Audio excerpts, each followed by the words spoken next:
Okay, people are joining. Welcome to Well Published Live. This is a production of my Substack, MFA Lore, and I'm your host, Aimee Liu, talking today with Jennifer Acker, founder of the award-winning literary journal The Common and author of the new novel Surrender. Surrender, The Common.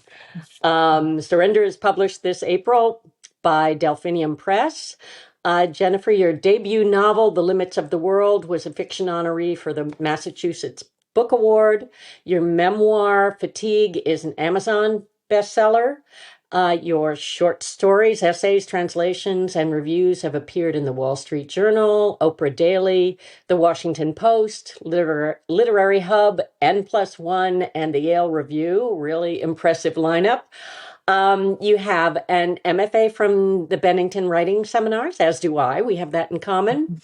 But I did not found a literary journal after getting my MFA. You founded the Common in 2011, and you currently serve as editor-in-chief. And the Common is based at Amherst College, where you also direct the literary publishing internship and LitFest there. So there is so much to talk about. Welcome, Jennifer. Thank you so much for having me, Aimee. It's great to be here. I'm loving this conversation already. This is so much to talk about.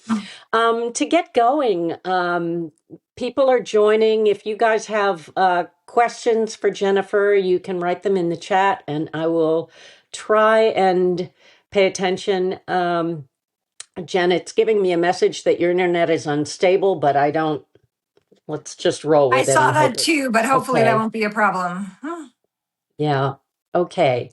So I wanted to start by talking a little bit about your background and how it shows up in your writing life. There's so many aspects of your history, your small town childhood. You did a gap year of travel before you started college, and then you studied anthropology. And then you worked for Knopf. You got right into the publishing company business for a while, and then finally you got your MFA at Bennington. So, talk about your journey to becoming a writer through all of those different layers. Yeah. So thank you again for having me, and hello, everyone. Thank you for joining us. So I did I was always a reader. I think writers always start out being readers, and I was lucky in that I had many members of my family who read to me. So my dad read to me, my grandmother, I had a cousin who was quite good at it. Very early on, I started writing little poems for anniversaries and occasions and things, but my grandmother did this too. She would write like verses for occasions. And in fact, when I was going through her archives a few years ago, I found lots of wonderful poems about anniversaries and things. And her mother also, was a poet and wrote things for like women's magazines. And so I do think there is that thread in the family. But I was fortunate that books were important in my house, and I was really encouraged to do whatever I could with it. But I didn't know that writing was a job or was a career, or was something that one could do. And reading, of course, you did your whole life. And so, I just always was a writing student. I took as many classes as possible. I would do summer workshops and took writing classes in college. And then I had a couple of opportunities, in college where I worked for a short-lived magazine called Hopscotch that one of my professors founded, which was a Latino culture magazine. And so I worked on that for a couple of years. And then I had a writing editing fellowship based at Amherst when I graduated. So I just kept gravitating towards any opportunity that I could find that would pay me something that I could live on, to do something with words. And I was really open to whatever that would be, whether it's like writing for an alumni magazine or writing book reviews. I wrote for Publishers Weekly for a while for $25 a review. And so, I just like anything, and started reading literary magazines and trying to get involved as much as possible. And then, then once you have the bug, you keep, you try to work in publishing, you write your own stories. And it's not a linear path. I would say, all of Yeah. us probably are aware. Nothing is guaranteed in the world of writing. Certainly not writing jobs, and so you do what you can and take the How opportunities did that the come to you. anthropology weave its way in there? Yeah, so I think I did not know what anthropology was at all before I set foot in a college classroom. And I had as you mentioned, I did a gap year, although we didn't call it then when call it that then. It was just like taking a year off before going to college. And so I deferred school for a year. I was young for my grade. I graduated from high school when I was 17. So I felt I had a little bit of time. I wasn't going to be young for my class coming in if I took the year. And I just wanted to travel. And so I did a program in Kenya where I lived with a host family and taught English at the local public school. And then I lived in Mexico for 6 months following that. Again, living with a family. I worked in a museum, I worked in a restaurant, just sort of anything to get that experience. But I had grown up in very small town, rural Maine, which is pretty homogenous. And not a lot of cultural and ethnic diversity. And so being able to travel and go to places where I was the minority, I would be the only white person, or I didn't speak the language, or I didn't know how things work. It was very exciting and interesting, and I just said I need a lens through which to think about these experiences, and how do I think about the ways in which my life is different from another life. Like, why do I think the things that I do and someone else thinks things differently? And so that led me towards anthropology, towards a cultural anthropology degree, in which there was a field of study, and which you could learn about ethnography, and in which you are very explicitly writing about another culture and trying to present it to the world in a way that is not diminishing or simplifying the culture that you're writing about, but also making it intelligible to someone who is not from that community. I'm curious, when you got to work for Knopf, and you weren't there for very long, but you must have observed and taken everything in. Did you see those kinds of concerns about the world and global culture in the work that was being produced or run through Knopf, or did you see a lack there? How did you feel about that? I'm curious. Yeah, this was the sort of the mid 2000s that I was working there, and so certainly we as Americans had been through thinking about multiculturalism and ideas of diversity, which were really coming to the fore in the 90s, and so there certainly was that awareness, but publishing was still a pretty white place Mm. then. And I think the editors there were terrific, and everyone took books extremely seriously and writing very seriously. And I think we're always on the lookout for new voices. I think it was much harder to break in than if you were from a background that did not already have some kind of in publishing Mm. or a direct route. So things have changed a lot in the last 20 years. I have not worked in book publishing in the last 20 years, and literary magazines are sort of a different ecosystem. But I would say there has been a lot of change, but Yeah, all to the it's better.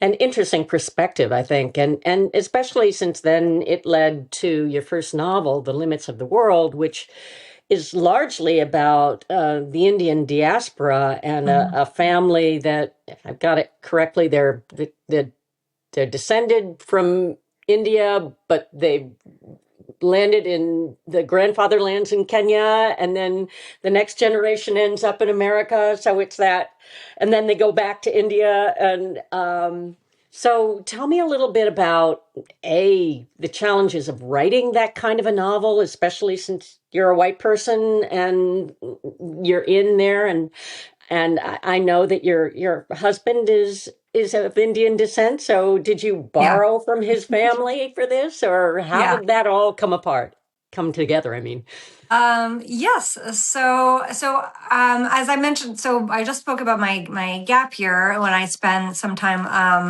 living with a Kenyan family in Western Kenya in the Rift Valley, and I learned when I was there, when I was 17, living with this family, that there was an Indian community in Kenya, which blew my mind. I had no idea about any of this growing up, and if I had grown up in England and knew something about colonialism, I would have gotten it.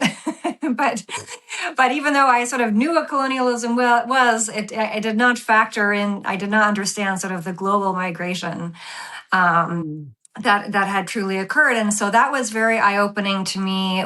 To realize that there was an Indian community in Kenya. And then several years later, sort of as it happened, I met a man whose family was from that community, who was Indian ethnically, but whose parents had been born in and grown up in Nairobi. And this was fascinating to me, and I launched a lot of sort of historical investigation. I was, dug around, looked for as much research as I could find, but I also, of course, spoke to his parents and their cohort and family members and friends who had also grown up in East Africa but were now living in the States. So I think for a lot of people, their first novels are autobiographical, and mine was very biographical. Like I was really just sort of, I was so fascinated by my husband's family history and just really wanted to be able to present that experience, because I knew it was something that not a lot of people knew about, this migration pattern from India to East Africa to either the UK or the US. So that was a great challenge for me. And when it came out in 2019, this was, immigration was, that was during the first Trump presidency. Immigration was a really thorny, hot button issue. We were going through the first waves of anti-immigrants, sentiment during that presidency. And so when the book came out, I think people thought, "Oh, you wrote a book about immigration." And to me, I thought, well, I wrote a book about a family. Like I was interested in this particular family and their individual experiences, and that became the book.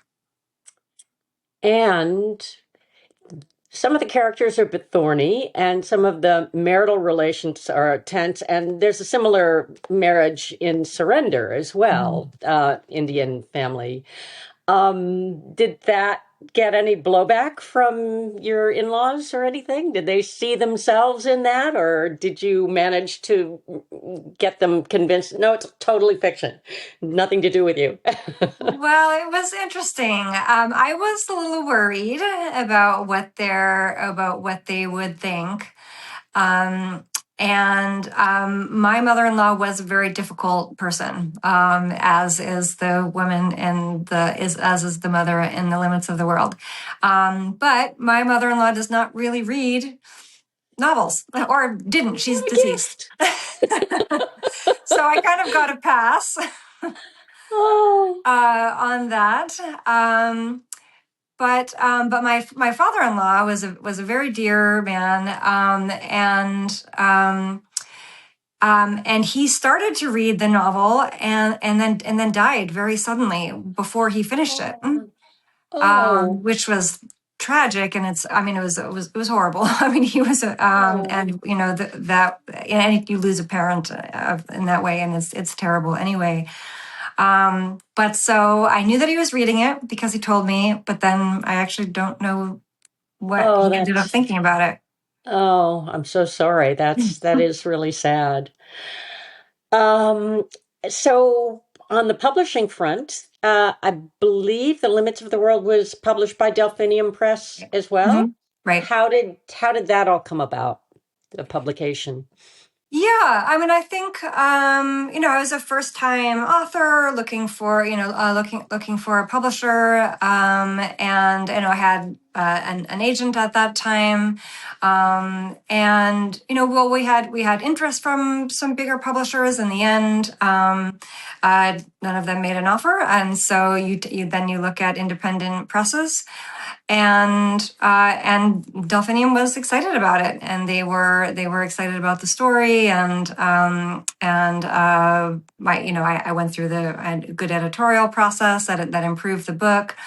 So I was quite pleased with it, and I had a lot of. I think one of the things about working with small presses that was important to me and is important to some other authors is that you do have you're not just one part that gets passed along as part of a system. So I had a lot of input, like particularly about the jackets for both of my books. So I was able to hire my own designer and work with different people and really sort of work to make the book look in the way that I had envisioned it, and that was very exciting. And I do think that books as objects are so valuable, that it was important to me that I had a really beautiful object. Right. Well, let's shift gears to Surrender, which is wonderful, real, whimsical. I identified with so much in it because the main character, Lucy, has a much older husband, as do I. I have a much older husband, and there are a lot of challenges and just like her, I was so identified with the fact that she just didn't really think about the age difference until you can't ignore it anymore. And in her case, it's when her husband starts showing signs of dementia, which fortunately, thank God, I'm not dealing with, but we are dealing with other things. So he does a terrible thing to her. He basically loses all their money in a deal that he thought was totally legit, and he just didn't have the judgment anymore.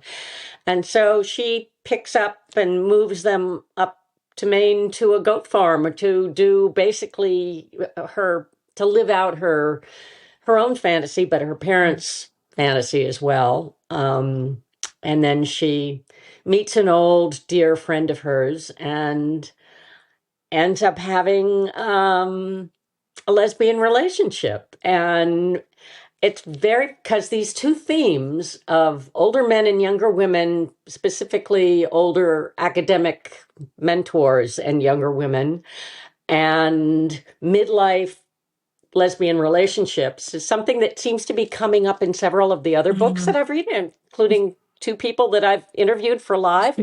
Is Julie Bunton's book, Right. Famous Men, which is doing really well right now, is about a much older, younger relationship. Is it Me Too? Is it not Me Too? That whole issue, which is Right. really interesting to explore. And Robin Lee's new book, Crash Into Me, is about a, midlife lesbian relationship, otherwise heterosexual people. So it's funny how these themes sort of circle Yeah. in the zeitgeist, and you think you're doing something totally unique that nobody's ever done before, and then you discover you're in a whirlpool of these Right. things. But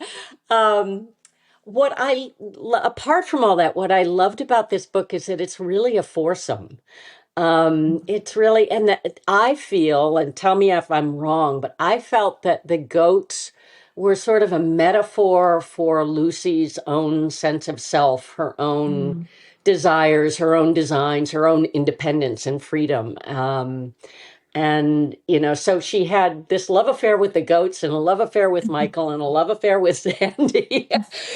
So it's kind of a four-way love affair that with all those tensions Yes. that you would expect in that. So tell me how this all came together. I know from previous events that you tend to write as you go. You don't Right. see everything. You don't plot it out or outline. So tell me how this wacky, wonderful story came. Right. Well, thank you so much. Um, So the book started because I wanted to write a small town novel. As we were just talking about, my previous book was very international, involved a lot of research, involved a lot of historical research, cross-cultural research. And I thought for the second book, I'm just going to make it easy on myself. Like I'm going to write about small towns, which is something that I know. I'm going to, use settings that I'm familiar with. And it's going to be this sort of mid, and also I was in my 40s. I was like, this is going to be like a midlife crisis book. So it seemed time for those things, and then so I wrote about this woman who goes back to save the family farm, which was a very personal story for me because I grew up on a farm, and it was a place that I really felt at home. I loved it. It was, a place that my dad had basically sort of built from the ground up. It wasn't like an old farmhouse that he had inherited. He designed the house, he designed the barn, there were apple trees there, but everything else he planted. So this was really his place, and I was close to him. And then when he died, I had this tremendous feeling of guilt and wistfulness, like I should be taking over this farm. This should be, this should be the thing that I do next. But I couldn't do that for a number of reasons. I have a job running a literary magazine. I have some chronic health issues. I could not. The farming is incredibly demanding, and it physically is not something that I could do. So I had to make my peace with that in my own life. But in the novel, it was something that I could explore.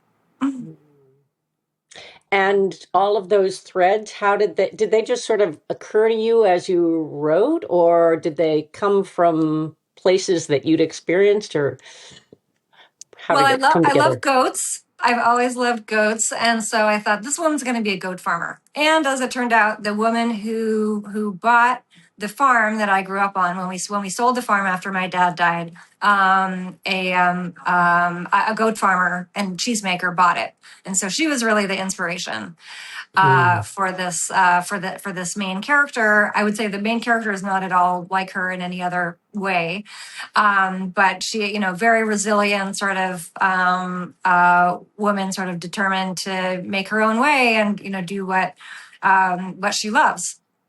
And so I really wanted to write this as, like I said, a midlife crisis story of someone who is discovering their passions and deciding really to lean into them and figuring out what does it mean, like if looking at a life and saying that's the life that I want, how do I get there? And I think when you do that, there's a lot of sacrifice involved, not only personally in terms of what you are then able to do, what you have time for, what you have the emotional energy for, but the other people in your life who maybe want to support you, but are at a different stage of their life. So Lucy and her husband, who's much older, Michael is 25 years older than she is. That was a dynamic that I wanted to explore. Like what happens when you get to that tipping point and the older person really needs care, but the younger person is still in midlife trying to figure out how they want to live their life. And who has spent the previous years supporting the older person in their career. So it's kind of her turn.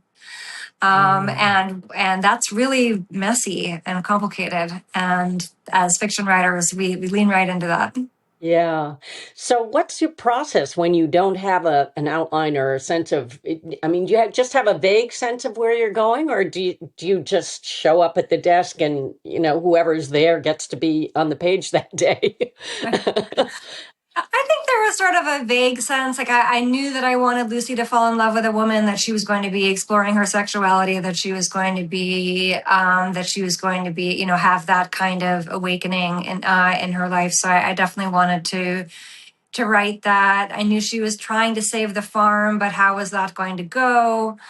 What obstacles would she find in her way? But I really tricked myself into writing a plot, I should say. I find it, in my early years as a writer, I had a writing teacher who sat me down and said, I have two words for you: narrative tension. Meaning that I didn't really have any. My stories were not really, they were not page turny. A And so familiar problem. so I've had to teach myself how to do that. How to really write an engaging plot. Because it's not where my mind first goes. And so the way that I tricked myself to do it in Surrender was I wrote in the present tense. And I told myself that, that a character has to make a decision at the end of every chapter. And that's going to roll over they're very short chapters. And so that's going to roll over, and then they're going to have to react to those decisions. There are going to be consequences, and then they're going to have to react to those and make a further decision. And when you write in the present tense, it's all unfolding immediately. And so that was the way that I sort of forced myself to make things happen, I guess. It's a great tip. It's a really good idea. Love that. So let's pivot again to The Common. Two copies here. And it's a beautiful magazine. It's an award-winning magazine. I can't imagine having the impulse and the energy and the focus to actually start something like this. So let's take us back to the beginning. And for openers, why is it called The Common, and why is it centered on place? Right. So this was back in 2008 that I started thinking about The Common. I had worked in book publishing. I worked at Knopf for a couple of years, and then for personal reasons, I had to leave that job. And I had also worked at Nature Publishing, the science publisher, and so I had done different things in magazines and different areas of publishing. But I didn't have an MFA, so I couldn't teach. I hadn't published a book. But what was I going to do? I needed, and also my husband had just gotten tenure at Amherst College. So I knew that we were going to be in this particular place, and I needed a job. I needed to find something to do, and I wanted it to be something in publishing. And so I was talking to a mentor of mine, someone who I had worked with in the literary world for many years. And he sort of said, sort of offhand, why don't you start a literary magazine? And I don't know why, because it was very naive. And I was like, sure, that sounds like a great idea. Let's do that. And then I just decided to do it, and just sort of, threw myself into it, tried to write a mission statement. And then, so that meant that I had to figure out what the magazine was going to be about. And I went to AWP, was in New York that year. And I went and I just walked the book fair and sort of threw myself at literary magazine editors and was like, I'm thinking of starting a magazine. You have any advice? And they were like, haha, it's just, but I didn't really have a lot of options in terms of what I was going to do, and so if there was a job that I really wanted, I was going to have to make it myself, and so that's sort of the short answer to a very long process. But the place angle came in because, like I said, I had to articulate a vision, an editorial vision. Like, you can't just say I'm starting a magazine. People what are you going to publish? And, how are you going to find your authors? And how are you going to distinguish yourself from the hundreds of other magazines that are out there? So that was really what I spent a lot of time doing. And that was when I realized how much sense of place meant to me. As a person, as a reader, as a writer. And I thought that term had the Southern writers had sort of cornered the market on that term. But it seemed like it could be revived in a way that would apply to all of us. All of us have some sense of place. We're all from somewhere, even if even if we're displaced, or we've had a very nomadic existence, or, we've emigrated or immigrated, or, grew up on military bases, whatever they are, we all have those internal questions about home and belonging and what do those things mean. And so that seemed to me a very potent direction to go in. It's interesting to think that every literary magazine has its own kind of theme, because I think as a reader and as a submitter, especially, it's sometimes hard to figure out really what the MO is of a different magazine. I mean, I really appreciate the Common because it is, you make it so clear. It's really right front and center. But do you find that all literary journals honestly do a good job at that, or um, I mean, no, I don't think so. But some magazines don't have to because they've been around for a long time. So mhm, if you're the Kenyon Review or if you're Plowshares or the New England Review, if you've been around for 50 years mhm. and you have a great reputation, then you're going to get great stuff because people are submitting to you based on reputation. So it does seem to me that if you're a newer generation magazine, you have to be much more explicit about what you're doing and work a little harder to carve out your corner of the Yeah. publishing world. So you have grown this into, really at the top of the prestige heap, Thank for you. literary journals. I mean, I was honored recently to be, selected. So how do you do that? How do you take an idea basically and then build it into a world-class literary journal in really just a decade, which is not much time? Right. I was given a couple of pieces of advice. So the piece about editorial vision was very important. That was a big piece of advice. I was also told that we needed to be consistent. And so, like, come hell or high water, you're going to publish your issues on time so that people know that you're a going concern and that, you're reliable. Um, so those two things I sort of made, those were important. I knew I had to figure out the financial end of the magazine because I wanted to pay writers from the beginning, which we did. And, it takes money to print a magazine. I mean, these magazines are like, 220 pages. They've got French flaps. Like it's a book. So if you're Mhm. publishing a book twice a year, you're going to need money. So I founded a nonprofit to support the magazine. And if really from the beginning, the organizational end and the fundraising end was as necessary as the editorial side.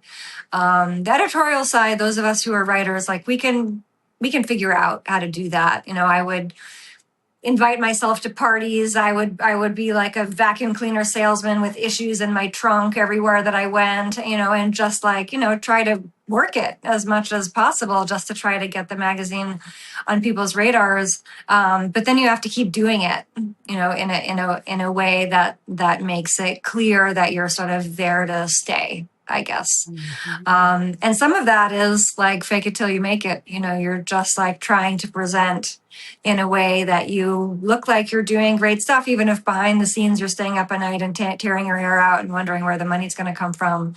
But eventually, we were able to reach a point of stability, in part because we are of our partner, Amherst College, which has been very helpful. Yeah, I was going to ask about that. I would imagine that was a huge part of it. And Yeah. what about grants? Do you also rely heavily on grants? And what's happening with that now that the arts are being torn apart? I know it's the grants. I mean, we apply for everything that's out there, but there just aren't a lot. I mean, literary magazines are very low on the priority list of funders. Mm. And so, I mean, quite literally, like if you look at like dance, visual arts, music, all of those art forms receive far more funding from the private sector and from the public sector than literature does, than the literary arts. And so it's challenging. There are very few grants that are available. We applied for NEA grants just as soon as we could, as soon as possible, and we were fortunate to get them the first years that we applied. But the NEA is a disaster now, and there just aren't very many grants in the private sector. So we do a lot of our fundraising from our readers, from our subscribers, from from anyone who will give us $10. So Yeah. I would imagine that it's as important to literary journals as it is to the writers to get awards, yeah. to get your pieces nominated for and receive pushcart prizes and that kind of thing. Can Yeah. you take us behind the scenes on how that works and well, let's start at the beginning and your process for selecting pieces and Mhm. what you look for and what happens there, and then how you decide to elevate some by submitting them for awards. I mean, it's Sure. all a mystery to us. Yeah, yeah. So I mean, I know, and every journal is different when it comes to submissions and how they deal with them and how they read them. And so for us, we use Submittable like a million other magazines, helps us organize our pieces. And then we have a crew of volunteer readers. And pieces get read twice by our volunteer readers, and then they sort of filter up to editors. Nothing gets rejected by volunteer readers. Editors are the only ones who reject.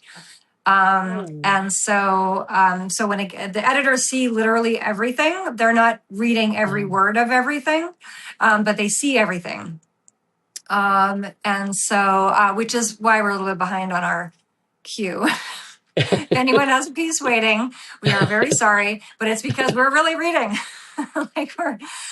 And so then we just try to stay on top of it as much as possible, and we also do, we share things. So if an editor picks up a story, like if Emily, our managing editor, picks up a story, she'll share it with me. Or if our nonfiction editor, picks something up, Liz, she'll share it with me, and then we do some sort of collaborative edits. And I think one thing that we really care about, and that's really unique about the Common, is how much editing we do. And so I hope you felt supported during your yeah, it was journey, great. Aimee, because it is really important to us, and that we're always looking for potential and really excited to work with authors to bring pieces into the best form possible that makes, that where the author really, really wants it to go. And that is really how we see our jobs. Oh, it's great. And what if somebody submits a fantastic piece, but it doesn't have a really strong sense of place? I mean, is that a litmus test that? I mean, if sometimes we might try to say, like, can we amp up the sense of place in this piece if it seems appropriate? We're not going to take some like experimental piece that takes place in entirely in somebody's mind in 30 seconds or something. And anyway, there are stories that wouldn't work, but if it's Mhm. appropriate, we would try to make that sense of place more evident and more relevant to the piece. And if that isn't really going to work, then we have to let it go. We do really want the place to be palpable in the pieces that we I see. publish. Yeah.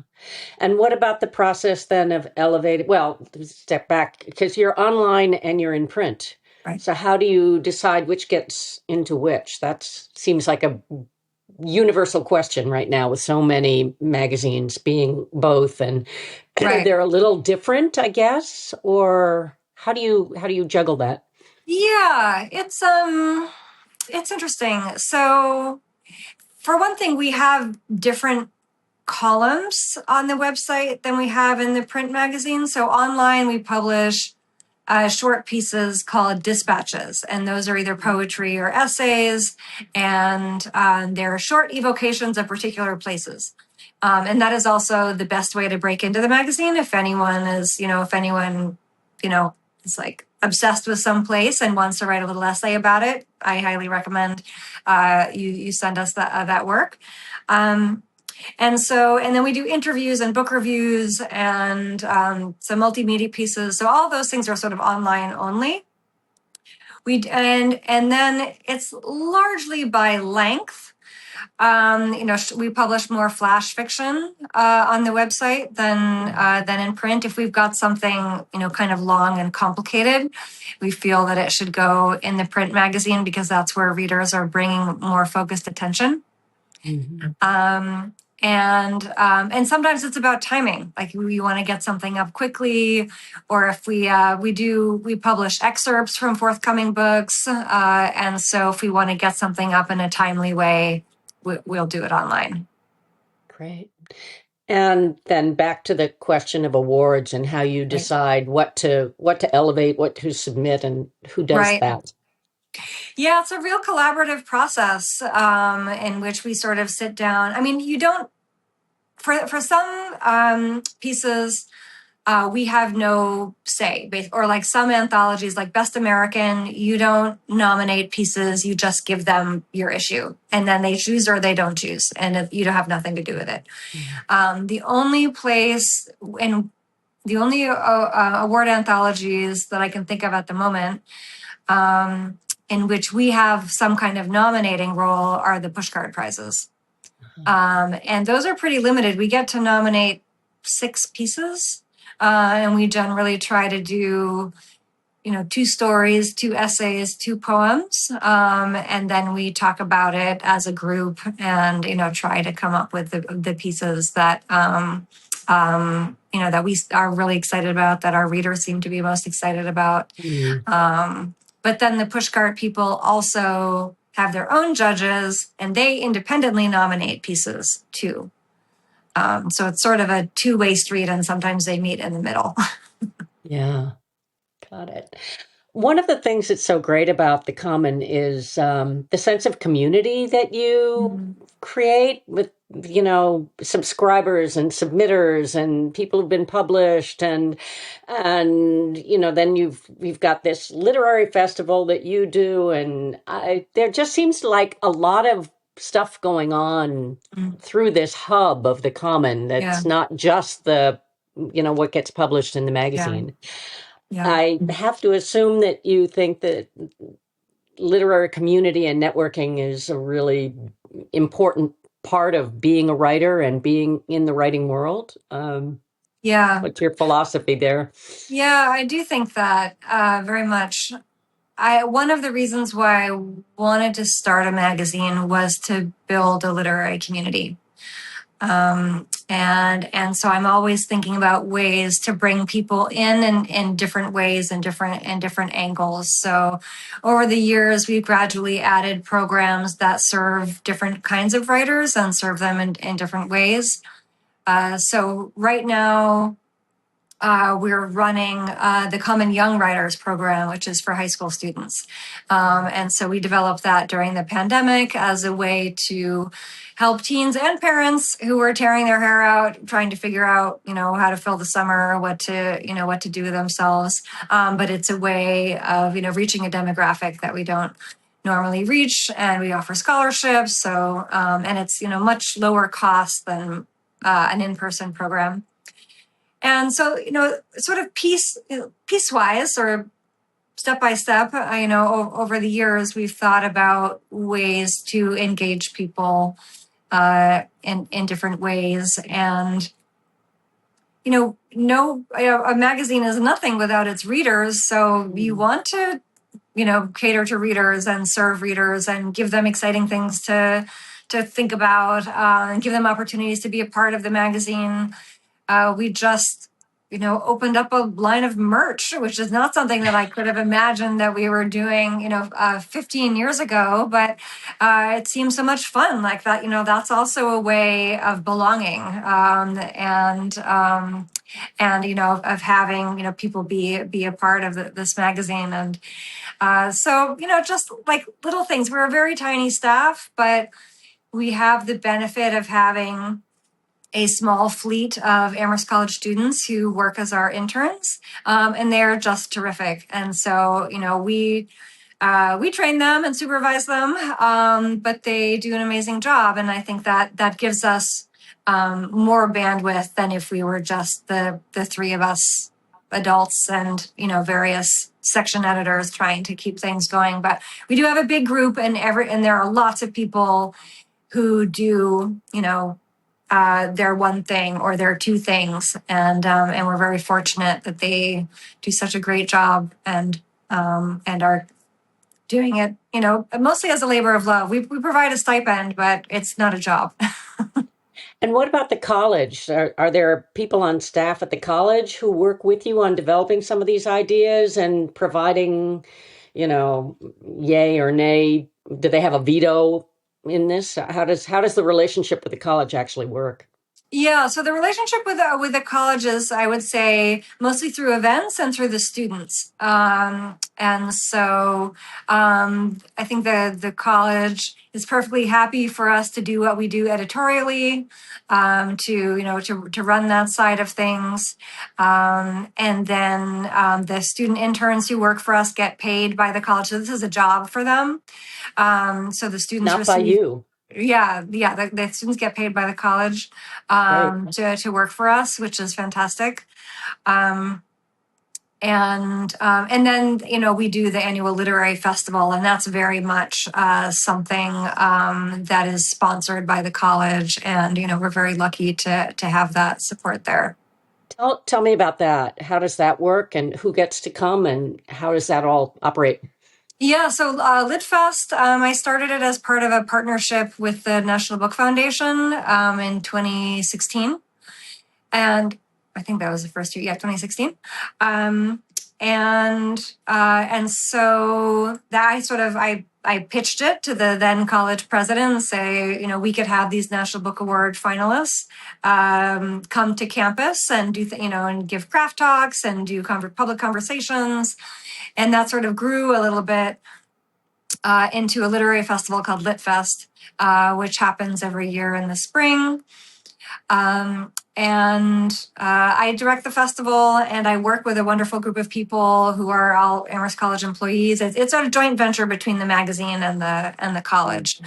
But it's totally free and open to the public. We've never charged anything. We are here in Western Mass, and people are coming from New York and Connecticut and Boston and Vermont, and so we've become a nice It's a magnet. 1 day thing? It generally happens over 2.5 days. It's like Friday evening to Sunday midday, usually.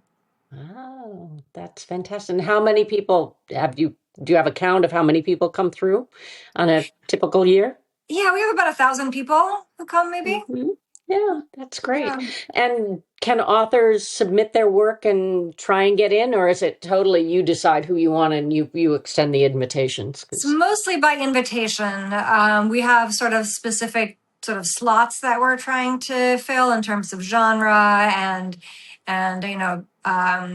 authors that we know our students will be particularly excited about. So we don't have an application process like some literary festivals do. We're really quite small. We have maybe 5 events over the course of 2.5 days. So if you're here, you can go to everything. It's not like going to the Brooklyn Book Festival where there are 27 things happening in the same hour.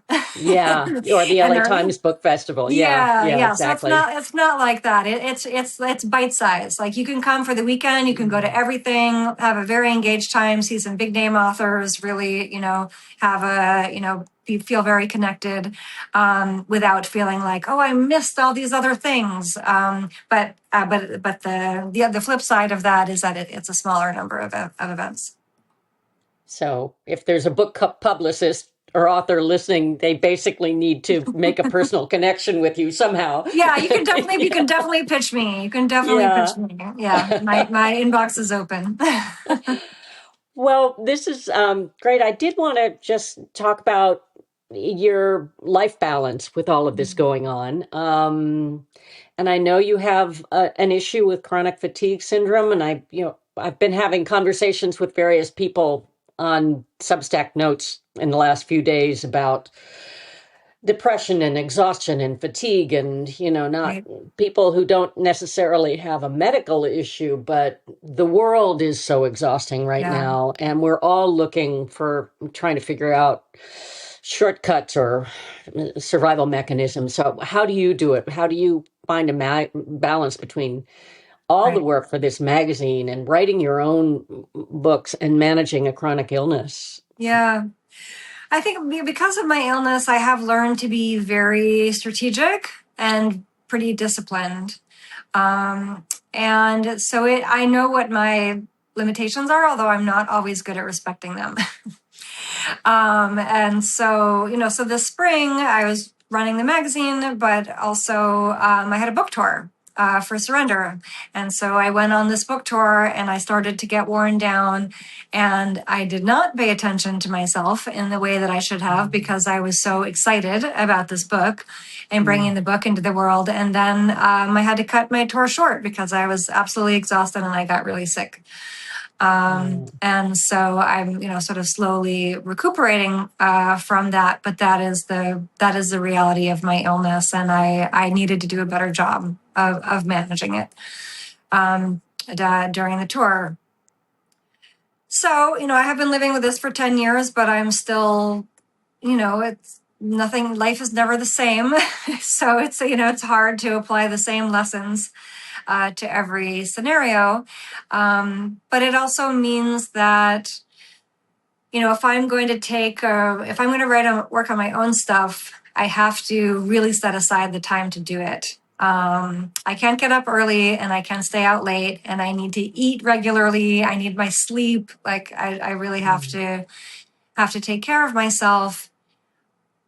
And so that means that I'm careful and very strategic. And I'm also lucky and that I have a really great team and we try to respect each other's needs and boundaries. So Emily Everett is the managing editor of The Common. She's also an author. Her first book came out in 2025.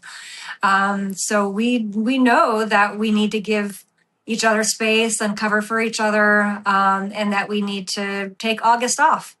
Like this is, and so we communicate about it very openly, but we have a really strong team, and we do what we can do, and we also look for ways to cut back. So we say, is this thing that we're doing that's taking so much energy, is that really worth it? Like, are we really reaching that many people? Are we really serving people with doing that? Or are we just sort of like, shouting into the void? And if we think it's not that effective, then we'll cut it. And we try to do a self audit like that so that we're not just constantly adding more and more. If we add something, what can we take away? That's the ideal. Yeah. We don't always, we're human. We fail all the time. Learning to say no and learning to say enough are really tricky things to do, but very, very necessary. Before I let you go, I'm just remembering, did I see something go by that the Commons is doing a new book review Yes. initiative? Tell me about that. Yes, it's very exciting. Yeah, we're all so excited about it. So we were all so depressed when the Washington Post Book World closed, and of course that wasn't, that was just like one more in the cascade of closures, of reductions in book coverage, and so we've always done book reviews at the Common, but we started to think maybe we can do more. Maybe we can become a destination for book reviews and try to help fill the void. We're not going to replace the Washington Post Book World, which had Bezos money and tons of editors and and eyeballs of the whole world. But I think that we can contribute. We can contribute to the conversation, and we can. So now we're relaunching the book review section. We're going to publish 4 reviews a month. We're going to pay real money. And we're going to focus on books by independent presses that have a sense of place. Oh, sense of place too. Okay. Yeah. Nice to see that through line. Yes. But I love it. Yeah. People will be just thrilled to hear that there's a place that they can read about and get independent books, reviewed and looked at. That's really spectacular. So hats off to you. Thank you. We're so excited. Yeah, it's wonderful. Well, I know that you have another meeting that you've got to go to, so I'm going to let you go. But this has really been a fantastic conversation, Jen. And thank you to everybody who's joined us. And the recording will be out on MFA Lore tomorrow. And with, takeaways, there were many, many takeaways in this. So I'm very, very grateful. And I want you to take care of yourself, and everybody Yeah. buy Surrender. All right. Thank It you so much, Amy. This was so much fun. I really appreciate it. was great. Thank you. Okay. Take Take care, care. everybody. Bye. Bye.